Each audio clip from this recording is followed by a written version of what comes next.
Hi there, gorgeous, and a very happy drugstore December to you. If you've not heard, every video coming out this entire month is drugstore themed. I'm also publishing 5 videos a week, so if you'd like to be notified of new ones, please subscribe, and thank you if you do.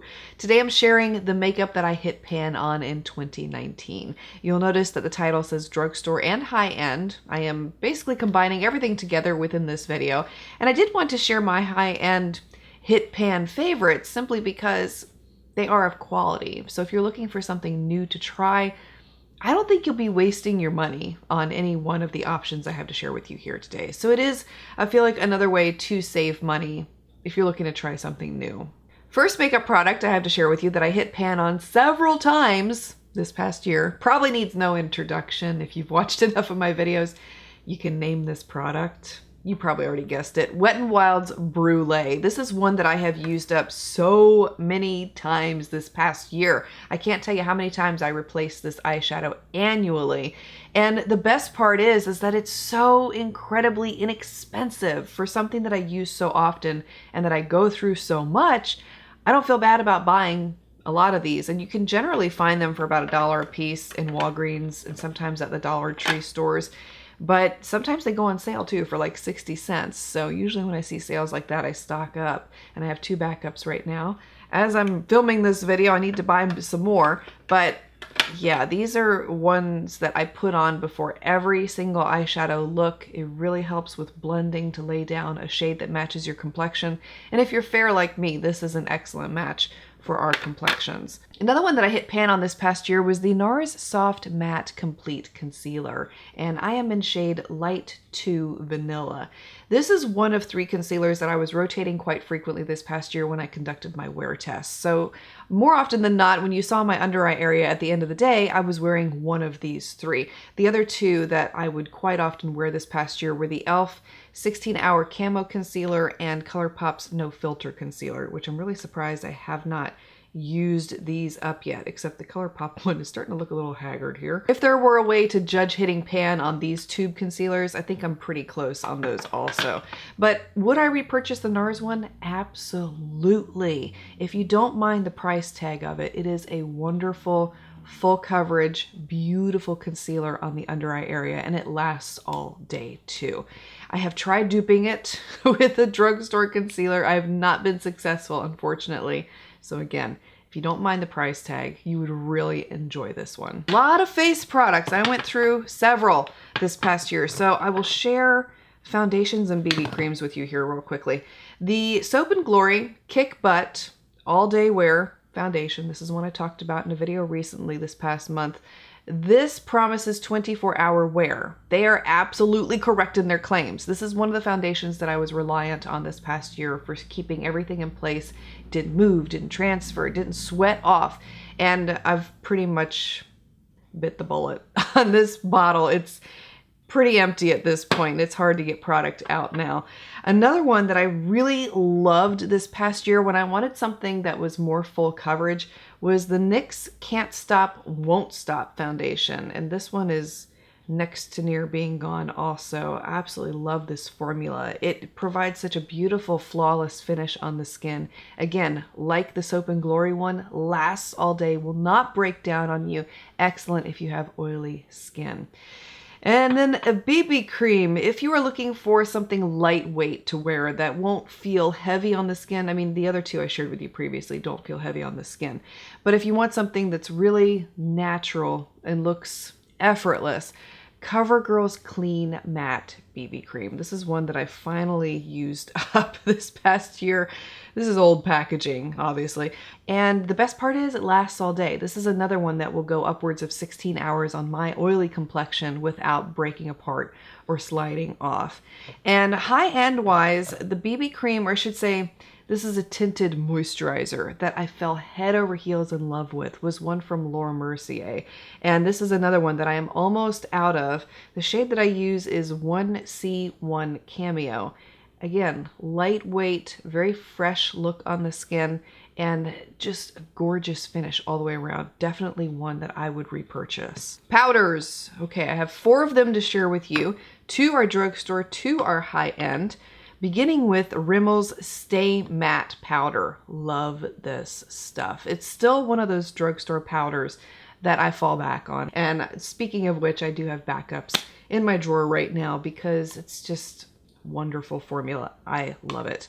Another one that I became keen on this past year was CoverGirl's Clean Matte Powder. This is one that I just hit pan on last month, and it's another one that sets the skin beautifully, lasts all day, and pairs up real nicely with a variety of different foundations and BB creams. Another one that I hit pan on this past year was the NARS All Day Luminous Powder Foundation. This is in the shade Light 2 Mont Blanc, and you can see it's very much loved by yours truly. Now, this is not a matte setting powder. It's not. It will give you a luminous glow on the skin, just like the name says. So it's a rather dewy looking finish after it's all said and done. So if you are rather oily, it's not going to hold up all day like some of the other powders that I've shared with you so far, and you will need to combine up a primer with this one. But the coverage is beautiful with it, and it's just flawless looking on the skin. So if you're looking for something like that, I think you'd really enjoy this one.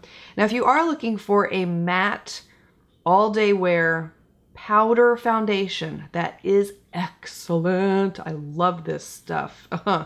This one from Antonym became my go-to this past year. This was one that I wore when I didn't feel like having any foundation, any BB cream on my face whatsoever. And even still, all by itself, it gives you beautiful coverage on the skin. And again, it lasts all day, like you can see there. It's one that I'm going to need to replace here soon because I did hit pan on it. And there was one bronzer that I discovered this past year that I ended up hitting pan on because it was one that I was using over and over and over again. And that comes from the number 7 line. This is their Golden Sand Bronzer. Love to use this one for contour simply because it is matte and finished. There is no shimmer whatsoever in this formula, and I feel like it's a rather neutral tone of bronze. It's not too orange, it's not too cool, it's perfect. And on my skin, I absolutely love how this one looks. Eyeshadow palettes, or I should say eyeshadow palette. There was one palette that I was using over and over and over this past year, and that was the Viseart Neutral Matte Palette. And I talked about this one many times this past year. I even did a video where I featured 5 of my most favorite looks using this palette. So if you missed that, I'll have it linked for you below.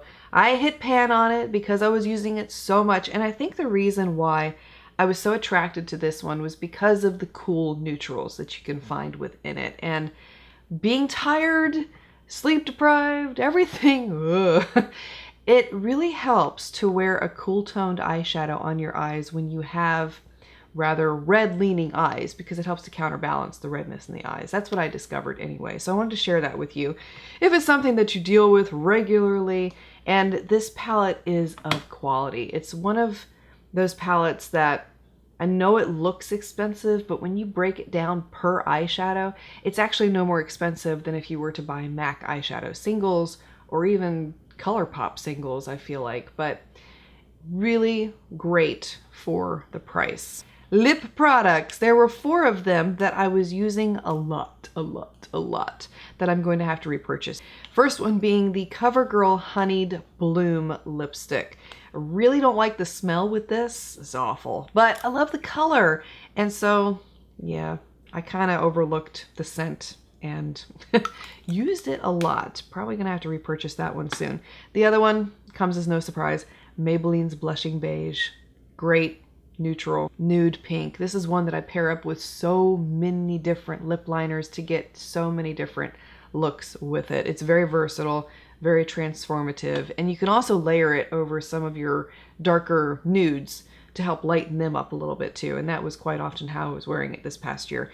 When it comes to lip liners, the ones that I ended up using up and repurchased a couple of these already was one from Milani. This is their Nude lip liner, number 3. And this is another one that's great with any light pinky nude lipstick that you want to tone down a little bit, make it more wearable. A great color to pair up with that. And another one is from the AOA Studio line. This is from the Shop Miss A website. And this is their Naked lip liner. This is a light tan brown. Another one that's excellent for pairing up with some of your pinky nude lipsticks.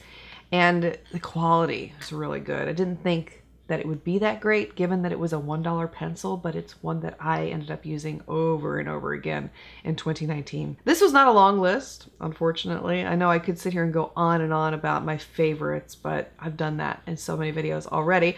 I thought it would be helpful to show you ones that I was using over and over and over again this past year. So hopefully by 2020, next year, I'll have a lot more options to share with you, because this is a video that I would like to do annually. I feel like it's really helpful to see the ones that really make an impression on you, that make you want to use them to the point where you hit pan on them. I mean, that just speaks to a product's quality.